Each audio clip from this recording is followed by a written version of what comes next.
कंस की जो पत्नी थी अस्ति और प्राप्ति, वो दोनों अपने पिता के घर सफ़ेद वस्त्रों में गई हैं। जरासंध पिता था उनका। तो उन्होंने कहा कि मुझे ये बात बताओ कि आज तुम सफ़ेद वस्त्रों में क्यों आई हो? तो उन्होंने कहा कि तुम्हारे दामाद मृत्यु को प्राप्त हुए। किसने मारा? कि कृष्ण ने मार दिया। तो उसने मथुरा मंडल पर 17 बार चढ़ाई की, 17 बार चढ़ाई की आके, और 17 बार हार के गया। जब 18वीं बार आने के लिए हुआ, मथुरा पे आक्रमण करने के लिए, भगवान को मारने के लिए, तो उसने ब्राह्मण देवों को यज्ञ पर बैठाया और ये कहा कि आप यज्ञ पे बैठिए और मेरे विजय श्री का आशीर्वाद दीजिए। अगर मैं विजयी हो गया तो सबको माला माल कर दूंगा, और अगर किसी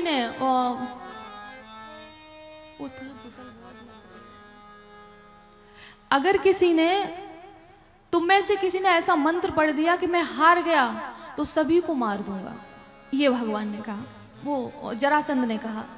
तो सभी ब्राह्मण देव जो थे वो भगवान से प्रार्थना कर रहे थे, ये कह रहे थे कि प्रभु एक बार मेरी प्रार्थना को स्वीकार कर लो, आपको तो इस संसार में कोई हरा नहीं सकता है, तो आप मेरे लिए हार को स्वीकार कर लो। तो जब ये 18वीं बार चढ़ाई करने के लिए आया, उससे पहले ही भगवान ने द्वारिकापुरी में एक सुंदर से महल का निर्माण कराया विश्वकर्मा से, और रातों रात सभी मथुरा वासियों को वहां पर सुरक्षित कर दिया। और उसके बाद में जब 18वीं बार ये चढ़ाई करने के लिए आया, भगवान से झगड़ा करने के लिए आया, तो भगवान ने युद्ध नहीं किया और युद्ध से भागना प्रारंभ किया। और जब युद्ध से भागना प्रारंभ किया तो एक पर्वत पे चढ़े हैं, और पर्वत पे चढ़ के समुद्र में छलांग लगाते हैं, और वहाँ पर जो सुंदर सा महल बनवाया था उसमें प्रवेश करते हैं। और जरासंध को लगा कि अभी पर्वत पर हैं, तो उस पर उसने आग लगा दी। तो उस समय भगवान का नाम पड़ा रणछोड़। बोली रणछोड़ भगवान की जय, वृंदावन बिहारी लाल की जय। तो वहां पर पहुंचकर भगवान का के जो बड़े भाई थे बलराम जी, उनका विवाह होता है रेवती के साथ। और इधर अब आई भगवान की विवाह की बारी। सभी लोग विवाह की कथा में थोड़ा प्रवेश करेंगे और थोड़ा शांति को बना के रखें। भक्तों की संख्या बहुत ज़्यादा है, तो मैं चाहती हूँ कि यथास्थान बैठे रहें और अशांति ना फैलाएं, तो ज़्यादा अच्छा रहेगा। तो आज रुक्मिणी जी जो भगवान से बहुत प्रेम करती हैं, नारद आदि संत आते थे तो भगवान की गुणों का बखान करते थे, तो रुक्मिणी जी को भगवान से प्रेम हो गया। मैंने कहा ना, सबसे पहली भक्ति है श्रवण। श्रवणम कीर्तनम विष्णु स्मरणम पाद सेवनम अर्चनम वंदनम दास्यम सख्यमात्म निवेदनम। तो पहली भक्ति है श्रवण। श्रवण करने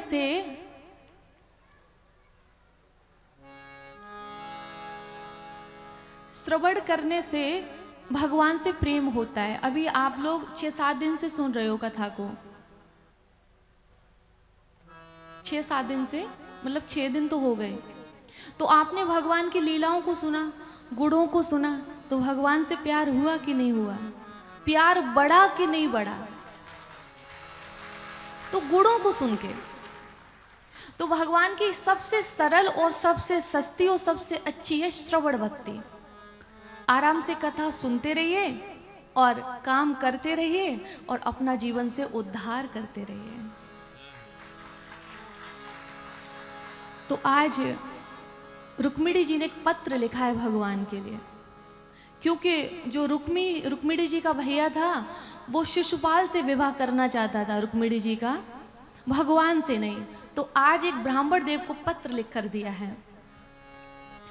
श्रुत्वा गुणान् भुवन सुंदर श्रवतांते निर्विस्य कर्ण विवरैर हरतुंगतापम रूपम दृशाम दृश्यमता मखिलार्थ लाभम त्वय्यच्युता विशतचित्तमपत्रपं मे का त्वां मुकुन्द महति कुलशीलरूपा विद्यावयोद्रवडधामभिरात्मतुल्यं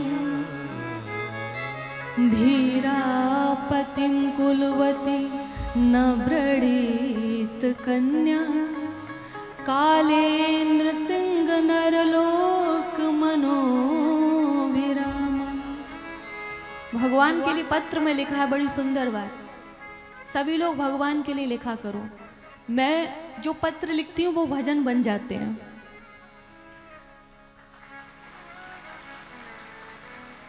तो सभी लोग लिखा करो भगवान के लिए। कहती है श्रुत्वा गुणान भुवन सुंदर स्तृढ़ बताते, कि हे भुवन सुंदर, जब से आपके गुणों को सुना है तब से आपको पति के रूप में चुन लिया है। अब आप अपनी पत्नी हमें मानते हो कि नहीं ये मैं नहीं जानती, लेकिन मैं आपको अपना पति मानती हूँ, ये मैं जानती हूँ। मैं हूं तो आपकी, लेकिन मेरा भाई आपसे विवाह करना नहीं चाहता है। मेरा भाई विवाह करना चाहता है शिशुपाल से, और मैं आपकी हूं। अगर इस जन्म में आपकी नहीं हुई तो मैं जहर खा के मर जाऊंगी। 100 जन्म लेने पड़े, लेकिन मैं आप ही की बनूंगी। आप मुझे अपना बनाए ना बनाए, मैं हर बार जन्म लूंगी और आपका बनना चाहूंगी। और आप जितने जन्मों में हमें नहीं अपना बनाएंगे तो हम किसी और के भी नहीं बनेंगे। और ये भाव ही तो भगवान को प्रसन्न करता है। अगर भगवान से ये कहो कि मैं तेरा हूं, मैं जैसा भी हूं, अच्छा बुरा जैसा भी हूं, तेरा हूं, और तुझे स्वीकार करना पड़ेगा, तो भगवान को करना पड़ता ही है। कृपा की न होती जो आदत तुम्हारी, तो सूनी ही रहती अदालत तुम्हारी। न हम होते मुलजिम न तुम होते ठाकुर, तो किस दिल में होती हिफाजत तुम्हारी। उनकी कृपा करना मजबूरी है कि उनको नायक तो हम ही ने बनाया है। अगर खलनायक नहीं होंगे तो नायक वो कैसे बनेंगे। अगर समाज में कुछ झूठे नहीं होंगे तो सच्चे पता कैसे लगेंगे। तो वो भी जरूरी है। अच्छे बुरे की पहचान होगी कैसे। अगर जीवन में गम नहीं होगा तो फिर खुशी का आनंद क्या है। सोचो, गम भी होना जरूरी है। तो आज जब पत्र देखा भगवान ने तो पता क्या बोला। अगर सच पूछो तो भागवत में लिखा है, भगवान कहते हैं कि जो हाल रुक्मिणी जी का है ना, वो इधर मेरा भी है। क्योंकि नारद जी दोनों तरफ आग लगा रहे थे, उधर भी और इधर भी। उधर रुक्मिणी जी से भगवान के गुणों का बखान करते थे और इधर भगवान से रुक्मिणी जी के गुणों का बखान करते थे। तो आज सखियां सजा रही हैं रुक्मिणी मैया को और इधर भगवान वहां जाने की तैयारी कर रहे हैं। तो आज सखियों से क्या कहा है। कहते हैं कि मेहंदी लगा दीजिए, सुंदर सजा दीजिए और हमें श्याम सुंदर की दुल्हन बना दीजिए। तो इधर जा रही हूं और पत्र में ये भी लिख दिया कि आपको घर तक आने की जरूरत नहीं है। हम जहां पर जा रहे हैं वहां पे आप आ जाना। हम गौरा पूजन के लिए जा रहे हैं, गौरी मैया का पूजन के लिए, वहां पे आ जाना। और हम ऐसे हाथ उठा देंगे, हमको पहचान लेना, क्योंकि हाथ में कंगन बना होगा ना तो पहचान लोगे। तो वहीं से हमको उठा के ले आना। पूरी पहचान भी लिख दी।